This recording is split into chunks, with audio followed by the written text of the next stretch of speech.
I can't believe it. Today is the 8th anniversary of Rebel News. I remember our first video. It was literally filmed in my living room. Remember this? But what should we call all this?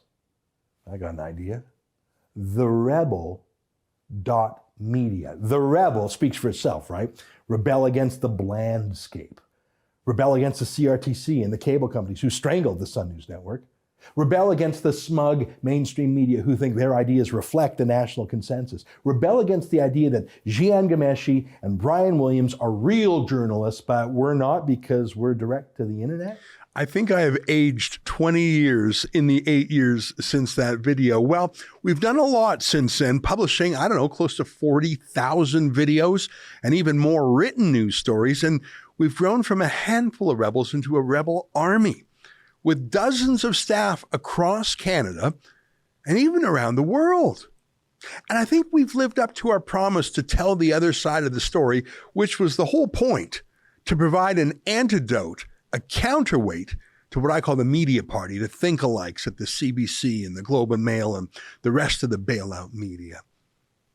Whether it's sending Sheila Gunn-Reid to the UN's global warming conferences, or sending Avi Yamini and myself to the World Economic Forum, or our peerless coverage of the trucker convoy across Canada, we've often provided a point of view you just can't find anywhere else. No wonder Justin Trudeau hates us. Quite frankly, I won't call it a media organization, your group of individuals need to take accountability for some of the polarization that we're seeing in this country. Yeah, when a bully like Justin Trudeau denounces you and has his personal bodyguards rough you up, it's a sign that you're speaking truth to power in a way that's making a real difference. And that may be our greatest legacy, because we tell the other side of the story, but every once in a while we know in our bones that we just have to stop for a moment and actually get involved to help fix the world. Like our crowdfunding campaign to provide civil liberties lawyers for Pastor Arthur Pavlovsky and countless other people abused by the lockdowns, and our battle against vaccine mandates. But when we started in 2015, I never would have dreamed that we would become the largest independent news company in Canada, or that we'd have millions of fans around the world. And it's all thanks to you. When YouTube demonetized us for having the wrong opinions, you were there to help us survive without them. When Trudeau banned us from attending the election debates, you were there to help us beat him in federal court. Every time we stumble, you are there to pick us up. And on behalf of the entire Rebel team, I thank you, and I promise you that in return, we will keep working hard to live up to your expectations. So join with me in a toast to 8 successful years of speaking truth to power, of fearlessly telling the other side of the story, and occasionally just plain suing Justin Trudeau and his cronies.